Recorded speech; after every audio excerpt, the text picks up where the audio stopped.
Et j'interviens aujourd'hui au titre de l'action militaire, parce que je vous rappelle quand même que dans la stratégie nationale, vous avez 4 piliers.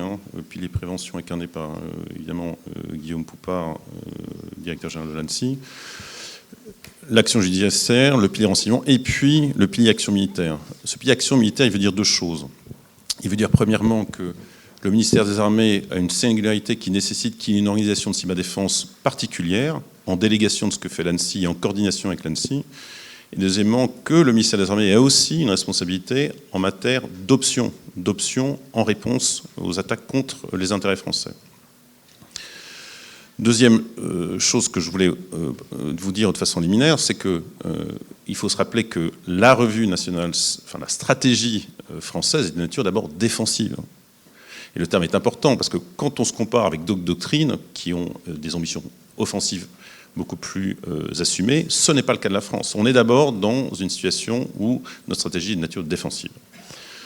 Pour autant, et vous le comprenez bien, c'est que la numérisation des sociétés, la numérisation des organisations et des systèmes d'armes crée des opportunités pour la stratégie militaire sur lesquelles les armées françaises ne pouvaient pas ne pas s'interroger.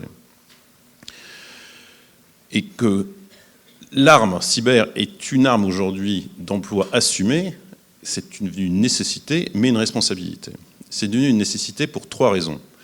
La première, c'est ce que je vous disais, la manœuvre militaire a cette nouvelle vulnérabilité. Les systèmes de commandement sont connectés, les systèmes d'armes sont connectés, les systèmes de commandement se connectent aux systèmes d'armes. Donc ça offre de nouveaux avantages comparatifs dans la guerre. Et que ce sont des éléments de supériorité opérationnelle dans les théâtres de demain, mais déjà aujourd'hui. L'arme cyber a été employée par des nations en Syrie. Il ne faut pas se le cacher.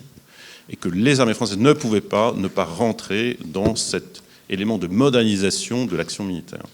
La deuxième raison, c'est que le digital, la numérisation, ça traverse tous les milieux terrestres, air et maritimes.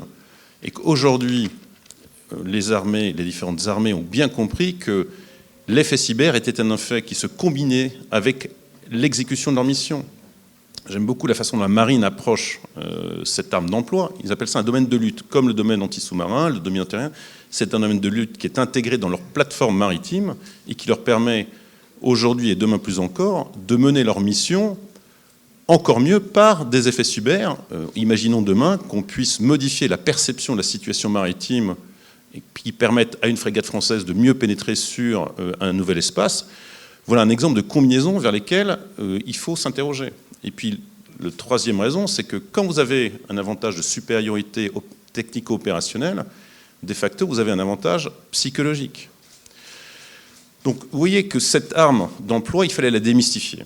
Donc, les armées françaises ont, à la demande du chef d'état-major des armées et de la ministre, élaboré une doctrine qui vise à dire c'est une arme qu'on utilise, mais de façon responsable, dans une gouvernance de la décision des opérations, dans une gouvernance de la sécurité, tout à fait nouvelle. Nouvelle arme d'emploi, nouvelle contrainte, nouvelle gouvernance des opérations.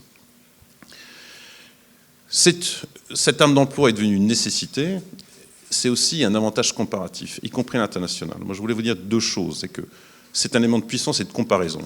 Aujourd'hui, quand je vois les discussions à l'OTAN, vous avez des pays qui disent on est capable de produire des effets, et qui savent le faire, qui ont intégré intimement cette arme d'emploi dans leur stratégie militaire, dans leurs organisations, dans leurs concepts, dans leurs doctrines.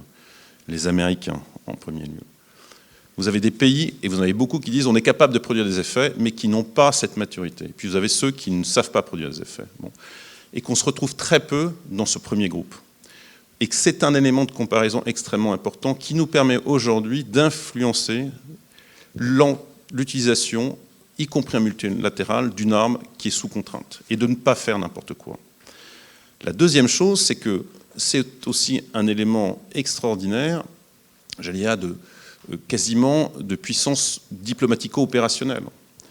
On a beaucoup de pays qui viennent nous voir après l'apparition de cette doctrine pour nous dire, écoutez, on est très intéressé par votre organisation, parce qu'aujourd'hui, les organisations de commandement cyber pullulent un peu en Europe. Les Espagnols sont dotés, il y a un an, d'un commandement cyber. Les Italiens ont aujourd'hui une mission d'audit sur l'intérêt de créer un com cyber un peu à l'identique de celui de ce que fait la France. Les Estoniens ont créé un commandement de la cyber. Donc, aujourd'hui, par la doctrine, on est benchmarké à l'international sur comment vous avez intégré cette arme d'emploi dans votre manœuvre militaire et comment cette nouvelle arme, vous l'avez mise sous contrainte, parce qu'il y a des risques derrière, on y reviendra peut-être. Donc par une gouvernance de la décision, par la sécurisation, enfin tout un ensemble de paramètres qui nous permet aujourd'hui d'être assez mature, si vous voulez, dans l'arme, l'utilisation de cette arme, dans la manœuvre militaire, puisqu'il s'agit bien de ça. Cette doctrine, elle dit une chose et une chose seulement, c'est que nous utilisons l'arme cyber au niveau tactico-opérationnel dans l'engagement de la manœuvre militaire et exclusivement dans cet engagement-là. Voilà ce que je voulais vous dire.